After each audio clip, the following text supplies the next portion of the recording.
Magandang araw mga bata. Ngayong araw, tayo ay magkwentuhan. Ang pamagat ng ating kwento ay si Maria Makiling. Ang kwentong ito ay tungkol sa pangangalaga sa likas na yaman. Sa isang malayong kabundukan ay may isang engkantada na nangangalaga sa kalikasan. Siya ay si Maria. Nakatira siya sa bundok ng Makiling. Siya ay maganda, mabait, at mapagmahal sa kanyang nasasakupan. Pinangangalagaan niya ang mga puno.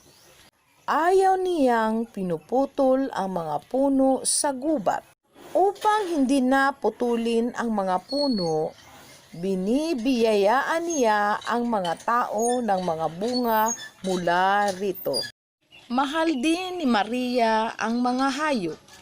Ayaw niyang sinasaktan o pinapatay ang mga ito. Pinipigilan niya ang mga taong gustong manakit sa mga hayop sa kagubatan. Upang maiwasang patayin ang mga hayop, binibigyan ni Maria ang mga tao ng isang bagay na hugis luya. Nagtataka man ang mga tao ay tinatanggap pa rin nila ang anumang bagay na ibinibigay ni Maria. Nang makauwi na sa kani-kanilang tahanan ang mga tao, nagulat sila sa bagay na ibinigay sa kanila ni Maria. Ang hugis luya ay naging ginto. Ngunit sa kabila ng kabutihan ni Maria, patuloy pa rin naging makasarili ang mga tao. Pinutol nila ang mga puno at pinatay ang mga hayop. Sa labis na kalungkutan ng engkantada, hindi na siya nagpakita sa mga tao. Isang araw ay nagkaroon ng malakas na pag-ulan. Binaha ang bayan sa ibaba ng bundok. Maraming nalunod at namatay. Noon lamang nila naaalala ang mga bilin ni Maria. Hindi nila dapat pinutol ang mga puno sapagkat ang mga ugat nito ang pumipigil sa tubig na nagmumula sa bundok.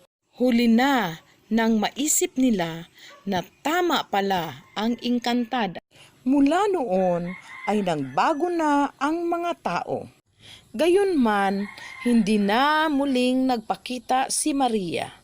Nang lumaon, ang kabundukan na kanyang tinitirahan ay kinilala bilang bundok ng Makiling.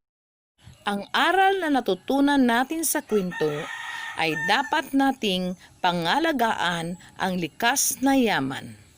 Dapat nating pangalagaan ang mga puno at hayop sa bundok.